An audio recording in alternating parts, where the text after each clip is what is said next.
friends, my name is Taylor and I'll be crossing live with Tori, Jessica, Nicole, Ivy and Eleanor. We're going to talk about Big Dig, which is an archaeology centre located in the rocks between Gloucester and Cumberland Street. The Big Dig is an archaeology centre and hostel which is open from dawn to dusk to the public. The site is important because it is a parcel of land containing remains from the late 18th century, the time of Australia's first European settlement. The subject matter of the Big Dig is Australian colonisation history.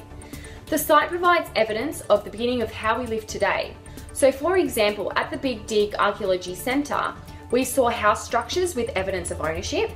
There was also fragments and remains that were found on the site indicating how people lived, who lived where, and how houses were made. Therefore, students nowadays can see similarities and the differences and can relate to the way in which people lived in the 18th century. It also allows the students to see how things have changed from now and then, and how things have remained the same. So for example, there was records to prove who owns what land, which is still a current system in today's society. So however, other items that were found during the Big Dig were marbles, indicating the items that children used to play with. There was also dentures and fine bone china. Now we'll be crossing live to Eleanor, who will be discussing the contextual relevance.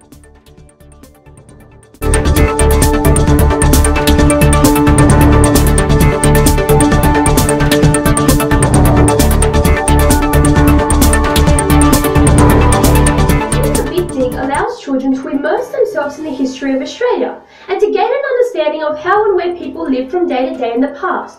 Children are able to gain an insight into the types of people that lived in and around the early settlement and find out that not everyone living there at the time was a convict. Throughout the excursion, the guide was able to recreate the past with the use of archaeological digs and artefacts found on site. Some of the artefacts found at the time include marbles, this shows what children played with in the 1800s, smoking pipes, which were used as an effective dating tool for archaeologists, coins, which show us the types of currency that were used, and also Chinese-style teacups, which were found, providing us with the insight into the relationship between Australia and China.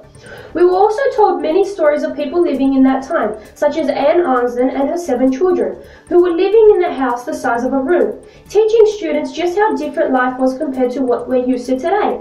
We were also shown some other artefacts that gave us insight into businesses in Australia. For example, there was some homemade clay bottles that we were shown, and the guide hinted out that the person who made the bottles had to have had very small hands.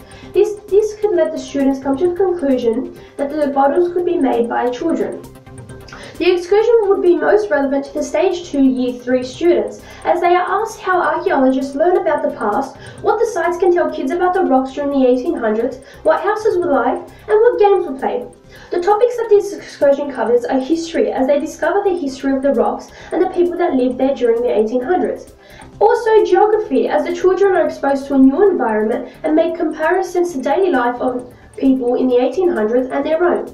They also examine features and characteristics of the site, developing an understanding of the people that lived in the 1800s and places such as the rocks. I'll now be crossing over to Nicole, who will be discussing the syllabus and linking it into our excursion at the Big Dig.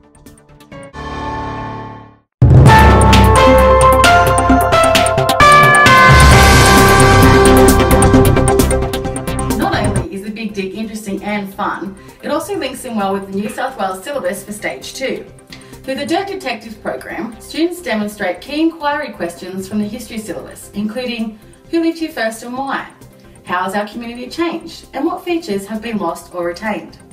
In relation to the history outcomes, students will describe people, events and actions related to world exploration and its effects by observing archaeological ruins and excavating artefacts to discover what life was like for the convicts who lived in the rocks during early colonial times.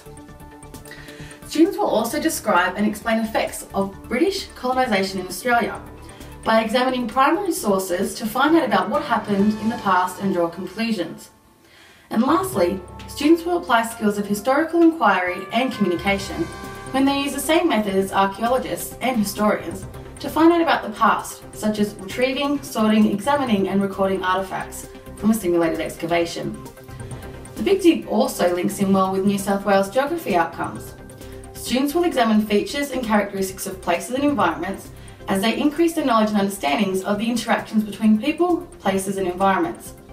Students will also examine differing perceptions about the management of places and environments when they make comparisons between the daily life experiences of convicts and their own. In terms of cross-curriculum priorities, The Big Dig offers 3 great links.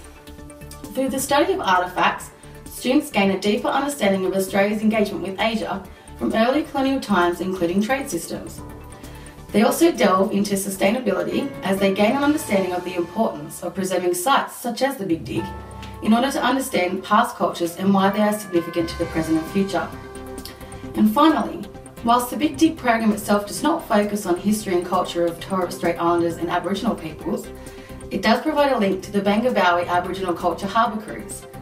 This excursion allows students to explore the environment and history of Sydney Harbour from an Aboriginal perspective. Students learn about connections to the land and sea, as well as develop an understanding about the significance of Aboriginal people in their development of Australia's identity and the consequences of British colonisation. And that's all from me. Over to you, Tori.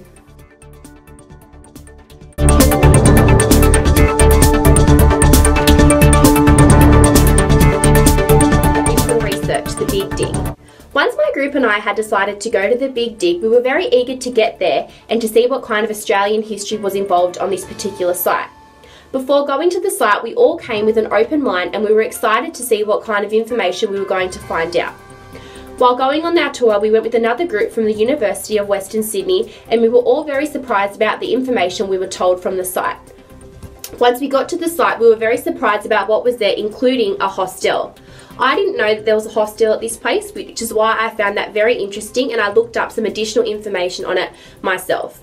Some other interesting information we found about the Big Dig while doing some additional research was that it was actually nominated for an award of Jury Commendation for Innovation, one of UNESCO Asia's Pacific Heritage Awards for Cultural Heritage Conservation. It is made evident that this award recognises outstanding contemporary architectural design which is implemented into history. My group and I also believe that the Big Dig incorporates history well into a new contemporary building with containing the importance of the history still. I also researched some information about the hostel as I found this was important. It is Sydney's only backpacker hostel in the city's historic harbour side. It's amazing for us to be able to go to a site like this and to touch and feel things who lived centuries ago. As future teachers, it's important to understand that children's memories are triggered from experience. So taking children to a site like this will be great for them to help understand history better as it's through memories and an experience. Crossing live over to Jess, who will be talking about classroom implementation.